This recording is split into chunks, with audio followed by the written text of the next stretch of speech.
जिस चीज़ का खौफ था, डर था, वही हुआ। जी हाँ, सीरिया दोस्तों टुकड़ों में बट गया है। जो लोग जोलानी सरकार को सपोर्ट कर रहे थे, अपनी आंखों से हम देख रहे हैं उनके चेहरे पर पछतावा है। कमेंट सेक्शन में वो खुद उदास नज़र आ रहे हैं। मैं ऐसे बहुत लोगों को पहचान पा रहा हूँ जो सच में अफसोस कर रहे हैं। हालात इतने बुरे हैं कि सीरिया के लगभग तमाम इलाकों में इजराइल ने कब्ज़ा कर लिया है।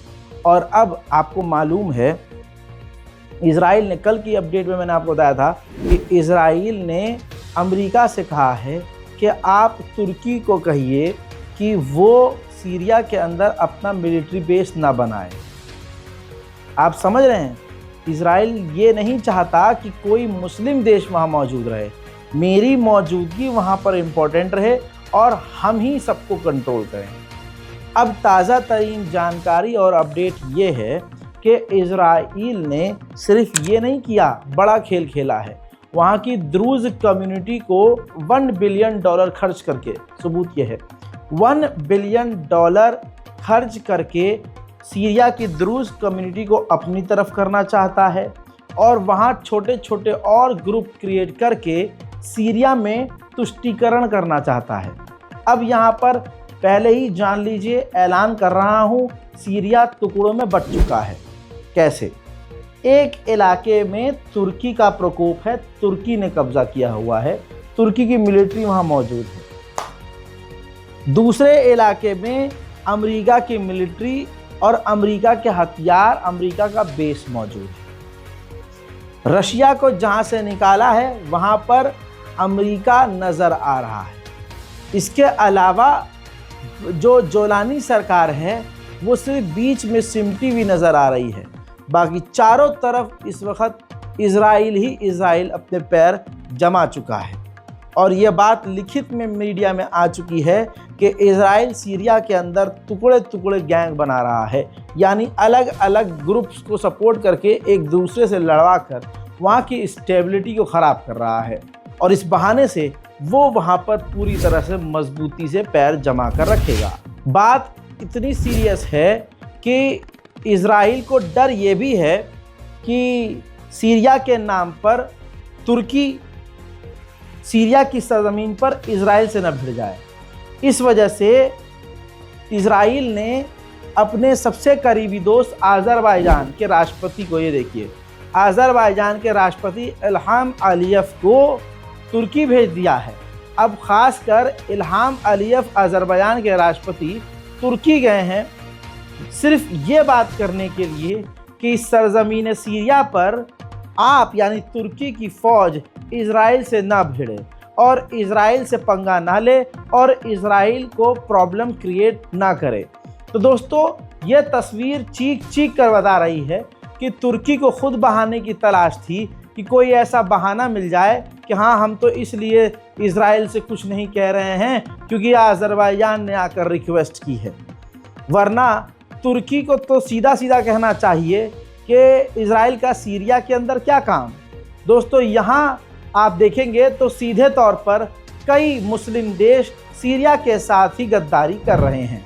वहीं सीरिया के अंदर तक इजरायली टैंक घुस चुके हैं और रोज़ दिखा रहा हूँ कि अलग अलग मोहल्लों में जहाँ तक अभी इजराइल की फ़ौज नहीं पहुँची थी, इजराइल के टैंक पहुँच चुके हैं।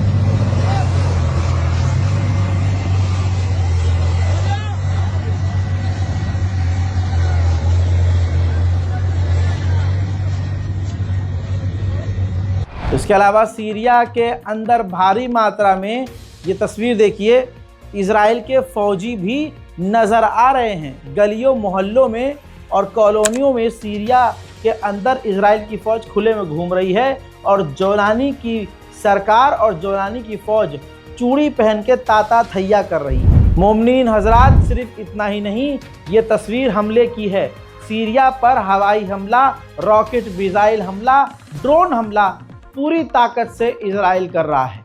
जहां भी उसको दहशत फैलानी है, जहां भी उसने कब्जा करना है, वहां वो बमबारी कर रहा है, जगह खाली कर रहा है और फिर वहां पर कब्जा कर रहा है। बात यहीं ख़त्म हो जाती तो आप जोलानी जिंदाबाद बोल देते। जोलानी इतना मुर्दाबाद है कि जोलानी के रहते हुए ये ताज़ा तरीन जानकारी एक और देख लीजिए कि इजराइल मौजूदगी तो इल्लीगल तौर पर सीरिया में बढ़ा ही चुका है, लेकिन सीरिया की जनता को गिरफ्तार कर रहा है। सीरिया की आवाम को इजराइल की फ़ौज गिरफ्तार करके सीरिया की इस सरजमीन पर टॉर्चर करके उनसे पूछताछ कर रही है। उधर मेरे दोस्तों PKK जो तुर्की के ख़िलाफ़ संगठन है, उनके हेड का इंटरव्यू आया है जो सीरिया में है। उसने कहा है कि हम इजराइल के समर्थन का वेलकम करते हैं, यानी अगर इजराइल हमें सपोर्ट करे तो हम इजराइल का साथ देंगे। तो यानी सीरिया के अंदर एक तो ये द्रूज़ कम्युनिटी है, ये इजराइल के साथ हो गई है, और अब PKK भी इजराइल के साथ होने का ऐलान कर रहा है। याद रखना दोस्तों, इजराइल और अमेरिका किसी के सगे नहीं हैं। इजराइल इस वक्त बहुत बड़ी खतरनाक चाल चल रहा है। तुर्की ने इजराइल के खिलाफ कभी कदम नहीं उठाया, लेकिन अब तुर्की की ये फुस्सीपन नज़र आ रही है कि सीरिया के अंदर इजराइल अपने पैर बढ़ा रहा है, और तो और तुर्की के गुंडों और तुर्की के दुश्मनों को अपनी तरफ कर रहा है और उनकी तरफ मदद का हाथ बढ़ा रहा है। लेकिन इसके बावजूद जोलानी की सरकार और तुर्की सरकार इस वक्त टाएं टाएं फिस नज़र आ रही हैं।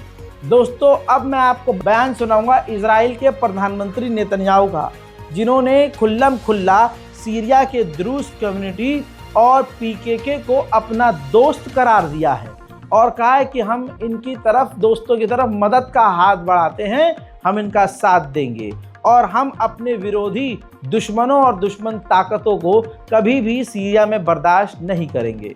सुनिए। אחרי שהורדנו את החיזבאללה בלבנון על ברכיו ואחרי שהשמדנו את צבא אסד בסוריה, לא נאפשר לאויבינו בלבנון ובסוריה להתעצם מחדש. בד בבד ידנו מושטת לבני בריתנו הדרוזים ולידידינו הכורדים באזור. ביהודה ושומרון, נחלת אבותינו, כוחותינו פועלים בעומק קיני הטרור בעוצמה שכמוה לא ראינו מאז מלחמת ששת הימים. हकीकत यही है, मुसलमान हमेशा धोखे में रह जाता है और नकल के चक्कर में असल को भूल जाता है। ईरान से इतनी नफरत लोगों को मौजूदा इन देशों में है, पाकिस्तान, भारत और आसपास के और भी देशों में, कि कट्टरवादी मुसलमानों ने ईरान को सीरिया से बाहर फेंकने पर बड़ी खुशी जताई और आज वो तमाम नामनहाद मुसलमान अब्बा डब्बा चब्बा हो गए हैं। आइए दोस्तों, सीरिया का जो राष्ट्रपति है जोलानी, उसके बारे में पहले से ये रिपोर्ट है कि ये कल तक ISIS का दहशतगर्द था और लीडर था। इसी को अमेरिका ने इस्तेमाल किया और इजराइल ने इस्तेमाल करके सीरिया का बादशाह, सीरिया का कर्ता धर्ता और राष्ट्रपति बना दिया। अब इसकी बेगैरती, नंगापन और कमीनापन ये देखिए कि पत्रकार ने जोलानी से पूछा कि जिस तरह से सीरिया के अंदर, आपके मुल्क के अंदर इजराइल उत्पात मचा रहा है, अग्रेशन दिखा रहा है, उसको आप किस तरह से रिस्पॉन्स देंगे? तो बेशरम, बेहया और गलीज ने हंसते हुए कहा कि हम उसको रेस्पॉन्स कैसे देंगे, ये मीडिया में बताने वाली बात नहीं है। ये देखिए।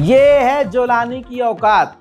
सिर्फ इतना ही नहीं दोस्तों, जोलानी इतना झूठा है और इतनी खोखली इनकी सरकार है। सरकार तो है ही नहीं, तुर्की, अमेरिका और इजराइल ने अपने अपने फ़ायदे के लिए जोलानी को सपोर्ट किया था। अब जोलानी सबके मुंह पर मूत रहा है।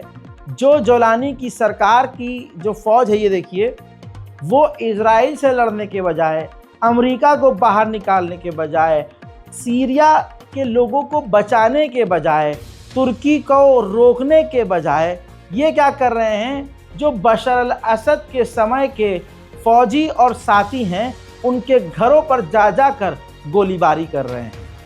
जब इंसान पर्सनल खुन्नस निकालेगा तो आगे कैसे बढ़ेगा? यानी तुम जो है चूहे को तो पकड़ रहे हो और चूहे को पकड़ के मार रहे हो, और सांप तुम्हारे सर पर आके खड़ा है, उसको तुम देख के भी इग्नोर कर रहे हो। हाँ, कोई बात नहीं, हम तो चूहा मारेंगे। मिडिल ईस्ट में ईरान का नाम लेकर बताया जाता है कि ईरान ने आतंक फैलाया हुआ है, लेकिन आज पूरी दुनिया, पूरा वेस्ट, पूरा यूरोप खुलकर साफ साफ देख रहा है कि एक अमेरिका और एक इजराइल, यही एक से बढ़कर एक जलील दोनों हैं, दोनों ही मिलकर मिडिल ईस्ट की शांति को भंग कर चुके हैं। हजरात, ये कैसा सीज फायर है, ज़रा इस तस्वीर को देखिए। ये लेबनान की तस्वीर है। इजराइल ने एक बार फिर से लेबनान में हवाई हमले किए हैं, जिसमें दर्जनों लेबनीज आम नागरिकों के मारे जाने की पुष्टि की जा रही है। सोचिए, ये सीज फायर है या सिर्फ धोखा? इजराइल की असलियत ये है कि उधर जेरूशलम के अंदर, फिलिस्तीन के जेरूशलम में पहले से ही इजराइलियों को बसाने का उसने अप्रूवल दिया हुआ है, लेकिन एक बार फिर से उसने 1000 एक्स्ट्रा सेटलमेंट, यानी 1000 और इजरायली परिवारों को, फिलिस्तीनियों को वहां से उजाड़ कर वहां बसाने का ऐलान किया है। इसके अलावा वेस्ट बैंक में रेड के दौरान एक नौजवान पत्रकार को इजराइल ने गिरफ्तार कर लिया है। ठीक, अगर अब बात कर रहे हैं वेस्ट बैंक फिलिस्तीन की, तो फिलिस्तीन में इजराइल ने कुछ देर पहले फिर से बड़ी रेड करी और रेड के दौरान पूरे इलाके को उजाड़ दिया। देखिए,